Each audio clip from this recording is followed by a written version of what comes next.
This episode of Walt Disney World Today is sponsored by MEI and MouseFan Travel. MEI and MouseFan Travel is an authorized Disney vacation planner, specializing in cruises and packages to Disney and other vacation destinations around the world. They provide signature service with no agency fees. Get a no-obligation quote at www.mousefantravel.com. This is Walt Disney World Today. Give us 5 minutes and we'll give you the world. It's Wednesday, April 18th, 2007, and this is episode 245 of Walt Disney World Today. I'm your host, Matt Hochberg of MGMstudios.org. On the show today, we have Len Testa of the Unofficial Guide to Walt Disney World. And Len, have you ever tried using lines from Pirates of the Caribbean in real life? Like when you're in the office and explaining something to a coworker, you say something like, "You don't know what this is, do you?" Well, apparently my human resources department has an issue with me calling people scurvy dogs. I don't. Who'd have thunk it? I mean, even when I go in, walking in with my eye patch, they still don't understand the theme that it's in. So anyway. You know, you could just, when they look at you weird, just point and be like, "Yeah, you know, raiding the Spanish Main, it happens." And also, you cannot call people a lively lassie these days, and get away with it. So anyway. No, definitely not with Dawn. Exactly, yeah, that's right. Mike Newell of Mouse World Radio is here as well. Welcome, Mike. Hey, buddies. Muppets. And here as well is trip planning guru Mike Scopa of MousePlanet.com. Welcome, Mike. Hey, what's all the commotion about? Bunny ran away. Well, you know what that makes him? Smarter than us.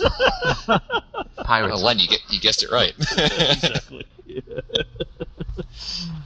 It's Wednesday. We're answering your listener questions, and we're going to start with one from Tiki Poo, who's better known as Tanya from Indiana. Tanya. Who writes, "Sometimes I hear you snicker at the listener questions that refer to an upcoming trip that may be pretty far in the future. With the possible trip coming up in 2 years and my Walt Disney World OCD kicking in, I was wondering, how long in advance do you guys plan for a trip to Walt Disney World?" 2 weeks. That's about right. I might be ready to go now. I can be at the door in 20 minutes. We'll buy clothes on the way there, honey. Let's go.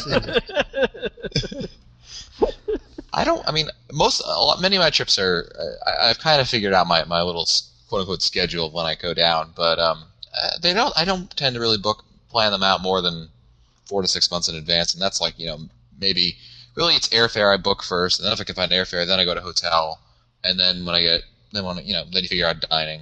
But 4 to 6 months, give or take. What about you, Len? Oh, geez, it depends. If it's for something like Mouse Fest, where I'm going to bring down the family, then I'm booking 6 to 9 months out. But like this last trip that Hannah and I are doing in about a month, I only booked last month, so 2 months ago, and I've been known to. Even our last road trip in December, literally, I was a 3-hour advance notice. Yeah. So. It kind of depends. If I've got the time, I could do it. But I would literally, if someone said, on Friday, hey, let's go to Disney World, I would be in the car. Oh yeah, and you would have it booked, like I would actually call Sue Visituro on the cell phone as I was driving down to get hotel arrangements. I would not. And on the other end of things, Scope, when did you book your Mouse Fest package? Like February? I did mine in February. Usually, I think the shortest time was, 2004 when Len said, "Hey, let's go down," and I think it was April 2004. I think I had 2 weeks' notice. That's the shortest time, and that gives you all agita, doesn't it? Well, yeah, and I think the longest is about a year. Like I have a couple right now that are up there, and one was made, like I said, about 10 months in advance. Another one was made about 6 months in advance, and another one is made about 4 months in advance. Yeah. Wow. Usually, I'd say it's about 3 or 4 months. Again, there are certain things that I know I'm going to be booking, so I want to make sure I don't get shut out. And Mouse Fest is one, right? It's always there. And usually the marathon, if I'm going to do it, I'll book that as soon as I'm positive I'm going to do it. Yep. Next question from Drew Senny, who writes, "Hey guys, insert random comment about how great the show is. Insert random joke about how old my email is here. What is your guys' work experience with the Disney company?" I don't think any of us have ever worked for. No. In college, I almost applied for a job at the World Disney Store and then decided, no. I would have so tormented you for the rest of your life. No, I didn't. I haven't worked for the Disney company. Although, if you want to go on the other side of things, have you worked with the Disney company? Len, you used to have a media contact in the Disney company, didn't you?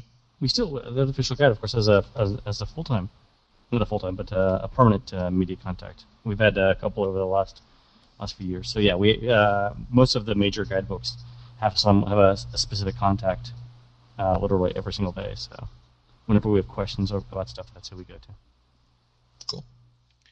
Next email is from Doug T, who writes, I might want to let your listeners know on this website. I just listened to podcast 239, episode 239, and there was a question regarding bride and groom hats. Much to my chagrin, my wife opted for the hats, but it was mid-July, so the black top made the top of my head feel like it was inside an oven. We took them off and bought some bride and groom pins and got the same special treatment behind-the-scenes tours at the seas, desserts, etc. Good way out of the hats. Also, make sure your listeners tell the hotel booking dude that it's for a honeymoon and you may get some goodies. We got upgraded to a room at the beach club with a basket of fun stuff, G-rated. Cool. Thanks for clarifying. Well, Len was ready to go with it, but I was. Never mind. I'm just not going to do it. Next email is from Lynette of Arizona, who writes, hello, guys and gals are present. Your advice, banter, websites, and books are all outstanding. Hence, I am seeking your help for an upcoming trip to the world in November. I'm going with one of my best friends, and we're bringing their 2 kids, ages 17 and 12. We're looking at a 7 to 8 day trip, as they have never been to the world, and it's been 6 years. Yes, I know. How have I survived? For me. We will be using Disney transportation instead of renting a car for the duration of our trip. For budget reasons, we need to keep the resort cost to around $140 a night. Thus, moderate with the various discounts, value season, annual pass, AAA, is in the price range. I'm a self-proclaimed Disney geek, and my house shows it. I also am a bit of a workaholic, oxymoron that the last statement may be. While starting a plan, yes, I have already ordered Len's 2007 book, and it is in the mail as I type. I've narrowed down staying at a moderate resort. This will help keep us closer to the magic, allow for afternoon breaks, with less time lost to one of the value resorts, slightly more square footage, key with teenagers, etc. My question is, what resort has high-speed internet connections available? I know that there might be a fee for access, but without it, I would go back to the world buried in, I'm not kidding, 2,000 plus emails after a week. Well, they all have high-speed internet access now, and Disney charges $10 a day. Yeah, $9.95 for 24 hours. I think that's unconscionable. I mean, every other hotel in the world gives it away for free, and it's wireless. Really? I found wireless, yes, you're right about that one. But I found a healthy mix of free and cost. I've just come to accept it. If it costs money, it's better than nothing. When I go to a hotel that doesn't have free internet, it's like, what? What? They don't have a TV, okay, but no internet. TV, yeah, exactly. I get the shakes if they don't have to. Well, I mean, again, the unofficial guide gets 200 or 300 emails a day. So yeah, even there used to be some holdouts like the Fort Wilderness cabins, and but Newell and I confirmed that they do have them over there. So yeah, although because if you've been there, I've used the high-speed internet there. The cord is actually, it starts over by the refrigerator. It's long enough to go outside to the barbecue grill. That's what we want.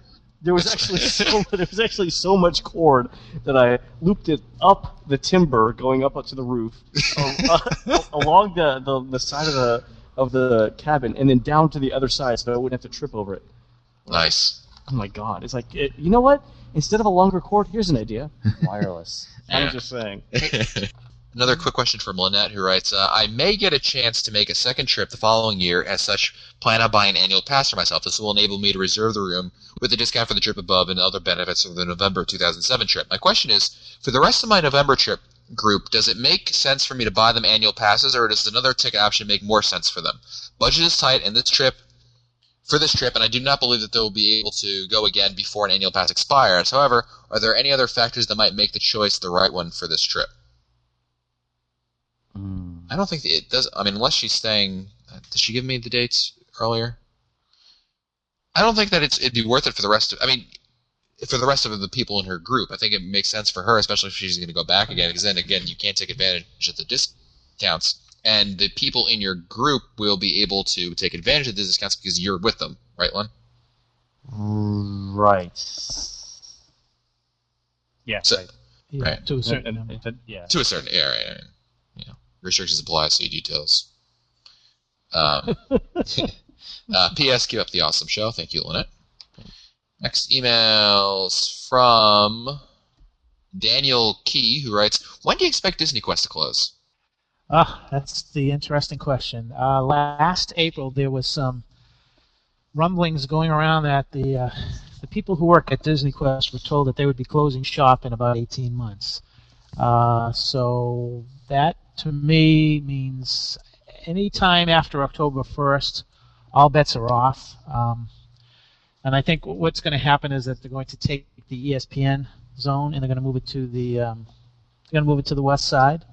So it'll be right next to Cirque du Soleil. Mm-hmm. And I think that there was also some rumors going around that they would like to have that new ESPN zone open by October 1st, 2008. So to make a long story short, anytime between, I'd say, October of this year and maybe January or February, I expect Disney Quest to close its doors for good. Yeah, I would say the same thing. Next question is from Hayden Pronto Hussey of Enfield, United Kingdom, who writes, probably a good question for Mr. Scopa. But due to a very strange urge, I have just registered for Goofy's Race and a Half and was after suggestions for dining ideas for the Friday and Saturday evenings. I would assume that I should be on carbs, pasta, at that point. I know this is early, but with your record of reading out questions, I thought it would stand a chance to be answered by 180 days out. The carb thing is a wives' tale. Unless you're on Atkins, you really don't have to carb load. Yeah, you can have a pasta meal, the night before each race, and that might give you a little bit extra boost. But if you're eating a normal, I think for the average runner, just a normal meal the night before. Yeah, it's I just fine. be very careful. Touring every day. Take it easy on your legs. Yeah, I think that I definitely want to rest. I think the one thing that I found the last couple of times that I've run is the first year that I ran, I brought a couple of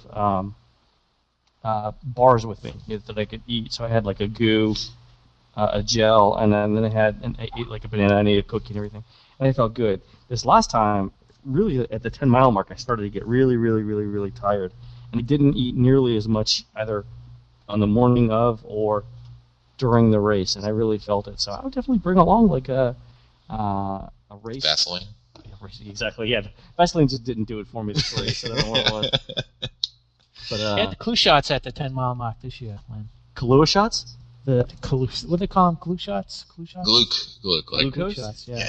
Kahlua shots. A tequila bar. They jog with you. Make it a double. You miss one race and see what happens. Kahlua shots. Kahlua shots. Kahlua shots. Really? Kahlua shots? Kahlua shots? Wow, I gotta start running these races. No wonder Scopa broke his ankle. He was staggering through the miles 10 through 12. It all makes sense now. Mile 15 at Test Tube Girl. Hold on 1 second. Yeah, I would have finished 8 minutes faster. They were doing body shots or whatever. Jello shots at the finish. Jello shots, exactly. My shoes got untied. It was just a big mess. Jello shots.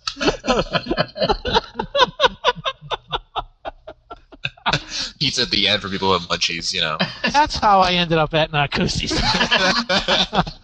There was at mile 7. Next thing I remember, my shoes are off. I'm wearing a sports bra. Hold on. You mean the Manzia? The Manzia. That was on the internet. Next email's from Chris from Sterling Heights, Michigan, who writes, "Hi, Matt and Company. Love the podcast as it provides solace between trips and is just the perfect length to listen to while walking across campus. I'm a professor and doctoral student in film. I really enjoyed your recent episode on 4 parks and 3 meals, but I was curious where you would eat your breakfast, lunch, and dinner if you were dining out of the parks, but still on property, resorts, downtown Disney, etc. Thanks again for the great podcast." Good question. Eating on property, resort, outside the parks, basically, but still on property. So not staying at so where would you eat breakfast? I would pick up, I hate to burden good morning hours actually eating, so if I'm in Fantasyland in the Magic Kingdom, I'm usually grabbing a blueberry muffin or a bagel and some coffee back at that Scuttle's Landing place by... no, outside the parks, Lynn. I thought it was you're staying outside the parks, but you're eating in the parks. No, dining out of the parks, but still on property. Like, not off property. Yeah. I would say for breakfast... I got nothing. Take another Kahlua shot, Lynn. I would say for breakfast, I like, boat rides at the Riverside. Oh yeah. Port Orleans Riverside. Yeah. I like that for breakfast. I think it's an interesting breakfast. It's not your standard, breakfast fare. It's a little bit different, and I enjoy it for breakfast. What do you guys? Something for lunch? Portobello Yacht Club. Downtown Disney, Portobello. Portobello Yacht Club. That's supposed to be pretty good. I haven't been there in forever. Good. I would say for lunch, I like. You can't argue with the value, Scopa, of at Yeah. Fort Wilderness. Yeah, I really can't argue Oh, with that. Trails End. Trails End. Yeah. Thank you. Yep, Trails End. Good call. I'm going And there for- for dinner. Yeah. And for dinner, I would say Whispering Canyon while you're over there. It's a good fun one. Not bad. Interesting call. Chris also writes, by the way, if you're interested in doing some reading about Walt Disney World from an analytical standpoint, Len, check out the Inside the Mouse Work and Play at Walt Disney World by the Disney Project and Vinyl Leaves Walt Disney World in America by S. Fielman, part of the expanding academic area of quote-unquote Disney studies. Yeah, I have. Wow. I've read Vinyl Leaves. There's a lot of Disney books coming out, and it's true, A lot of they're coming out with a lot of books. It's not, it used to be just the stuff that Disney put out, and now it's, unofficial guides and trivia books and, All that stuff. goes out. Next email is from Jay from Memphis. First, thanks for all your archive shows, both the minutes and the audio itself. Secondly, a question. Last summer, Blizzard Beach and Typhoon Lagoon offered morning extra magic hours each day. It appears that it has been discontinued. Can you confirm this or correct me? Our family trip is in July of this year. Len? Okay, read that again. Sorry. Extra magic hours he wants to know if morning extra magic hours still exist for Blizzard Beach and Typhoon Lagoon. Sorry about that. Definitely for summer there'll be morning extra magic hours every day at Blizzard Beach, starting full time June 1st and running until at least August 31st. So Blizzard Beach mornings, and then evenings at Typhoon Lagoon. I'm thinking it's on Saturdays. Len, we've talked about the parks. Our opinions on extra magic hours at the parks. How do you feel about extra magic hours in the water parks? If you're staying at a Disney resort, you definitely want to use them if you're going during a weekday. Remember last year, one of the things we looked at was what days of the week were busiest for water parks, and it turns out it's Thursday. Yeah. So, in fact, if you looked at the days in July 2006 on which the water parks closed due to capacity, it was every one of the closures in July was during a weekday, Monday through Friday, and it was almost every Thursday that the parks closed, and it never closed for capacity on Saturday or Sunday. And that tells us that tourists drive those markets. So if you're staying in a Disney resort, you definitely want to take advantage of that extra magic hour if you're going Monday through Friday at Blizzard Beach. Cool. The evening extra magic hour, Typhoon Lagoon. Tough to say on that one. It's it is all Saturdays in summer, as far as I can tell. So Yeah. I just don't know if I'm going to stay that late. Yeah, I guess I would. I'd probably try it. It's probably pretty cool at night. Might be good to combine with, like, say, Animal Kingdom. In the morning. Great idea. So That's Animal a good Kingdom idea. nap late if you can get in. That's the one trick. Okay, Yeah. It's a Saturday though, so you'll be fine. Yeah, that's a great idea actually. Put in the book. I think I shall. All right. Probably on the last page. This is from me. Yeah, exactly. That's right. That's right. Haven't you had the last word in the last couple of? Yeah, I'm now, I think, 3 books now. I'm on the last page. Congratulations. Lucky me. Next email is from Bill Thomas of Northampton, Pennsylvania. Who writes, "Hey, Matt and the entire Ritalin crew. Haven't I missed an episode since you guys did your famous Duck Soup movie back in the 30s? As a quick correction to the Utilidor question that came up on an episode 212, my wife and I were at Walt Disney World on Saturday, January 20th, 2007, and took the Keys of the Kingdom backstage tour. A fantastic 5 hours hosted by Stephen, who was a tremendous resource of Disney knowledge. Coincidentally, I asked the question, are there any other Utilidors at Walt Disney World? He explained that there is a partial one at Epcot underneath and connecting the two sides of Future World. He explained that as you pass Spaceship Earth, you go up a slight grade that takes you to the upper level.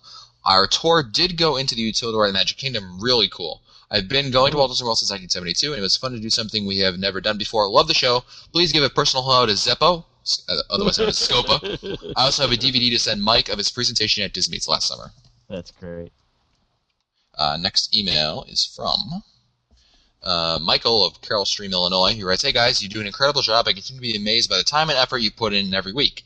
I've been to Walt Disney World more times than I can count, and I'm planning to take my 5-year-old during the 4th of July. My family and I go the week after Thanksgiving, so crowds and park capacity have never been an issue. My question is, does Disney still admit resort guests to the parks regardless of capacity? I know that this was a perk in the past, but I've not heard anything about it recently. Keep up the good work." Yeah, I think the question is the parking most of the time. Yeah, I mean, it's always the if you can find a place to park there. But I believe that's still a perk. I haven't heard anything that would be different. But yes, as far as we know, the answer to that is absolutely yes. Next, I think so too. Next, Nice. Next email is Kelly from Dallas, Texas, who writes, "Hi guys, my husband is going to a conference at the World in June. I was so excited that when I found out, I've already started planning my Disney trip for Thursday to Sunday of that week. I had never been when I wasn't on the touring plan with a park plan for every day. I know lots of people talk about going to Boardwalk or just touring different resorts in their spare time. I have never had any real spare time except maybe a trip or two to downtown Disney. So my question is this: what activities would you suggest during the daytime for someone with time on their hands?" During the day with time on their hands. When are we starting? It's a Thursday to a Sunday Yeah, World in June. World Showcase is good. It sounds like she wants to stay out of the parks. Oh, out of the parks, out of the parks. Boardwalk. Boardwalk Yeah. is good. Downtown Disney, West Side. Ooh, mini golf. So this is a hoot. Try Fantasia. Have you guys done Fantasia mini golf? The one across Yeah. from the. Yep. That's the hardest miniature golf course I've ever seen in my life. You know what else would be a good idea, Len? Animal Kingdom Lodge, going to see the animals over there. Oh yeah. You know, Yeah, that's not there's bad. always some activities going on in the resort also. Yeah. So I mean, douse yourself with steak sauce, and then hop the fence over there by the in the far back, and then make a run for it. See how far you get. or you could do the miniature golf thing. I mean, either one.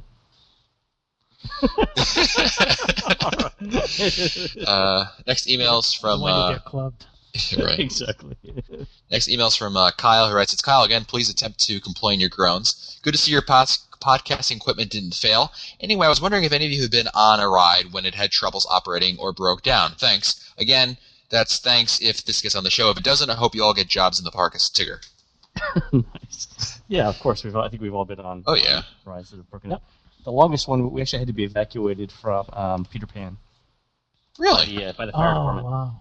Yeah, so we were stuck in right as soon as you go in, in Wendy's room.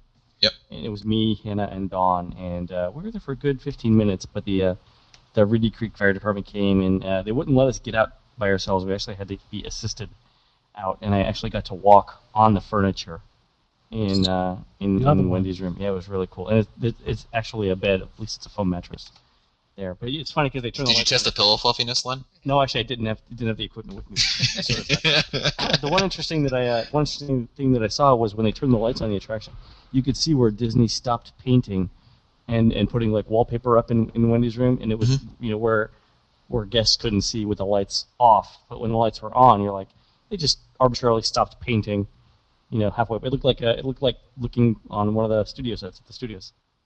It was really interesting.